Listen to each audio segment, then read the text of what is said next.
Right, మనం ఇప్పుడు హైదరాబాద్ వెళ్దాము. తెలంగాణ అసెంబ్లీ సమావేశాలు హాట్గా సాగుతున్నాయి. ఈ కార్ రేసింగ్ కేసుపై సభలో రగడ కొనసాగింది. ఈరోజు సభ ప్రారంభమైన దగ్గర నుండి బీఆర్ఎస్ సభ్యులు ఆందోళనకు దిగారు. ఈ కార్ రేసింగ్ వ్యవహారంపై చర్చ చేపట్టాలని వారు పట్టుబట్టారు. స్పీకర్ పోడియం దగ్గరకు సభ్యులు దూసుకెళ్లారు. ఈ క్రమంలోనే సభలో గందరగోళ పరిస్థితులు నెలకొన్నాయి. చివరకు అసెంబ్లీ నుండి వాకౌట్ చేశారు బీఆర్ఎస్ సభ్యులు. మరోవైపు దీనిపై సీఎం రేవంత్ రెడ్డి స్పందించారు. ఈ కార్ రేసింగ్ వ్యవహారంపై త్వరలో అన్ని వివరాలు వెల్లడిస్తామంటున్నారు సీఎం రేవంత్. దీనిపై ఎక్స్క్లూజివ్ ఫీల్డ్ రిపోర్ట్ హైదరాబాద్ నుండి చందు అందిస్తారు. చందు. మూర్తి, అసెంబ్లీ 6వ రోజు సమావేశాలు అయితే చాలా హాట్గా కొనసాగాయి. ఎందుకంటే ఈరోజు ఉదయం నుంచి కూడా అసెంబ్లీలో బీఆర్ఎస్ సభ్యులు ఆందోళన అయితే కొనసాగించారు. ముఖ్యంగా ఈ ఫార్ములా రేసింగ్ సంబంధించి ఇప్పటికే కేటీఆర్ పైన కేసు నమోదైంది. ఏసీబీ విచారణ కూడా పిలువనుంది. ఈ క్రమంలోనే ఈరోజు ఈ కారు రేసుపై చర్చకు బీఆర్ఎస్ సభ్యులు పట్టుబట్టారు. అసెంబ్లీ 10 గంటలకు ప్రారంభం కాగానే భూభారతి ఏదైతే 2024 చట్టానికి సంబంధించి దానిపై పొంగులేటి శ్రీనివాసరెడ్డి చర్చకు ప్రారంభించారు. చర్చ ప్రారంభించిన సమయంలోనే బీఆర్ఎస్ సభ్యులంతా కూడా ప్లకార్డులు పట్టుకొని అసెంబ్లీలో నినాదాలు చేశారు. ఖచ్చితంగా ఈ ఫార్ములా ఈ రేస్ పైన చర్చ కొనసాగించాలని చెప్పారు. ఆ క్రమంలోనే పొంగులేటి శ్రీనివాసరెడ్డి మాట్లాడుతూనే ముందుకెళ్లారు. కానీ చాలాసేపు చూసిన తర్వాత వాళ్ళ నినాదాల మధ్యనే పొంగులేటి శ్రీనివాసరెడ్డి స్పీచ్ను కొనసాగిస్తున్న సమయంలోనే బీఆర్ఎస్ సభ్యులంతా కూడా ప్లకార్డులు పట్టుకొని స్పీకర్ పోడియాన్ని చుట్టుముట్టారు. ఈ క్రమంలో కొంత సహనం కోల్పోయినట్టుగా కూడా మనకు చాలా స్పష్టంగా కనిపించింది. హరీష్ రావుతో పాటు బీఆర్ఎస్ సభ్యులంతా కూడా పోడియం వైపు ఒక్కసారిగా దూసుకొచ్చేటువంటి ప్రయత్నాన్ని కొనసాగించారు. ఈ క్రమంలో అక్కడ ఉన్నటువంటి ఎమ్మెల్యే వివేక్ చేతిలో ఉన్నటువంటి పుస్తకాన్ని కూడా స్పీకర్ పైకి విసిరేశారు. తర్వాత బీఆర్ఎస్ సభ్యులు కొన్ని కాగితాలను చింపి విసిరేయడం జరిగింది. ఆ వీడియోలను కూడా ప్రభుత్వం రిలీజ్ చేసింది. ఈ క్రమంలోనే సభలో గందరగోళ పరిస్థితులు నెలకొన్నాయి. ఒకవైపు అధికార పక్షం నుంచి కూడా ఎమ్మెల్యే వీర్లపల్లి శంకర్ కూడా ఒక పేపర్ను విసిరేసినట్టుగా కూడా మనకు వీడియోలు స్పష్టంగా కనిపించింది. ఈ క్రమంలో ఇక వివాదం ముదురుతుండడంతో స్పీకర్ కూడా అలర్ట్ అయ్యారు. వెంటనే సభను వాయిదా వేశారు. ఆ తర్వాత మళ్ళీ సభ ప్రారంభమైన తర్వాత కూడా మళ్ళీ సేమ్ సిచ్యువేషన్ కొనసాగింది. బీఆర్ఎస్ సభ్యులు నినాదాలు చేశారు. ఆ క్రమంలోనే మంత్రి పొంగులేటి శ్రీనివాసరెడ్డి భూభారతి చట్టంపై తన ప్రసంగాన్ని కొనసాగిస్తూ పోతున్న క్రమంలోనే మళ్ళీ రగడ పెద్ద కావడంతో వెంటనే అసెంబ్లీని వాయిదా వేశారు. ఆ తర్వాత దాదాపు గంటన్నర పాటు అసెంబ్లీ వాయిదా పడింది. వాయిదా పడిన తర్వాత మళ్ళీ అసెంబ్లీ ప్రారంభమైన తర్వాత మళ్ళీ సీఎం రేవంత్ రెడ్డి కూడా తన స్పీచ్ను కొనసాగించారు. మొత్తంగా స్పీచ్లో ఆయన స్పష్టంగా ఈ ఫార్ములా రేస్ పై కూడా స్పందించారు. ఫార్ములా రేస్ ఈ కార్ నిర్వహణ సంబంధించి ఒక ప్రతినిధి ఆల్బర్ట్ తన దగ్గరికి వచ్చాడు.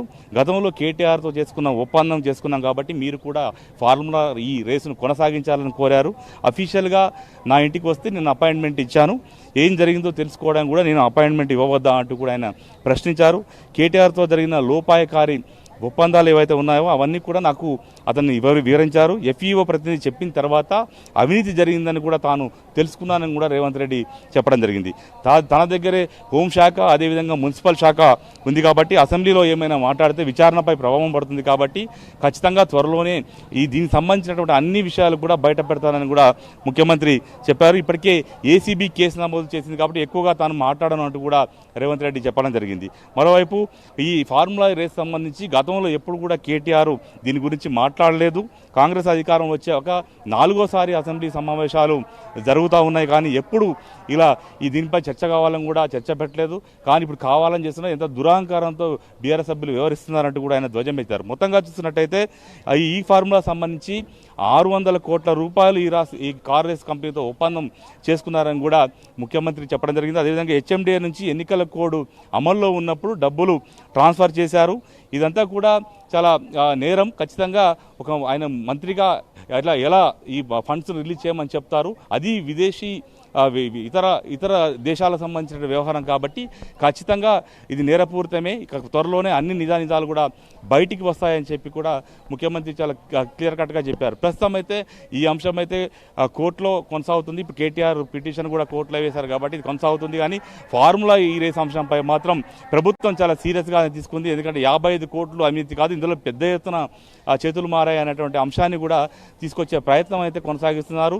అయితే ఈరోజు కోర్టులో తీర్పు ఏ రకంగా వస్తుందనేది మాత్రం మరి కాసేపట్లో తెలిపోతుంది. కానీ ప్రభుత్వం ఖచ్చితంగా ఈ విషయంలో కఠినంగానే ముందుకు వెళ్ళాలని భావిస్తుంది. ఎందుకంటే ఈ వ్యవహారం అంతగా సంవత్సర కాలంగా నడుస్తుంది కాబట్టి అన్నీ తెలుసుకున్న తర్వాతనే దీనిపై కేసు నమోదు చేయడం జరిగిందంటూ కూడా ముఖ్యమంత్రి చెప్పుకొచ్చారు. మొత్తంగా ఈ ఫార్ములా ఈ రేస్ సంబంధించి ఇటు కాంగ్రెస్ అదేవిధంగా బీఆర్ఎస్ మధ్య మాత్రం ఒక రాజకీయంగా దుమారానికి అయితే తెరలేపిందని చెప్పవచ్చు.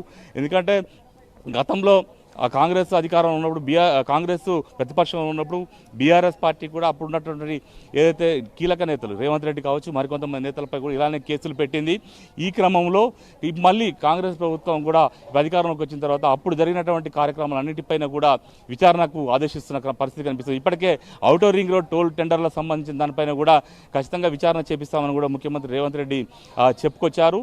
ఇక మరోవైపు చూసినట్టయితే కాళేశ్వరం కమిషన్ కావచ్చు, విద్యుత్ కమిషన్ కావచ్చు, త్వరలో వీటన్నిటిపైన కూడా విచారణకు ఆదేశించాలని కూడా ప్రభుత్వం చాలా పకడ్బందీగా ప్లాన్గా పక్క ప్రణాళికతో కూడా ముందుకు వెళ్తున్నట్టుగా మనకు చాలా స్పష్టంగా కనిపిస్తోంది. రాబోయే రోజుల్లో పొలిటికల్గా ఈ రెండు పార్టీల మధ్య మాత్రం ఒక వార్ అయితే కొనసాగబోతున్నట్టు తెలుస్తోంది. Murthy, thank you Chandu, thanks for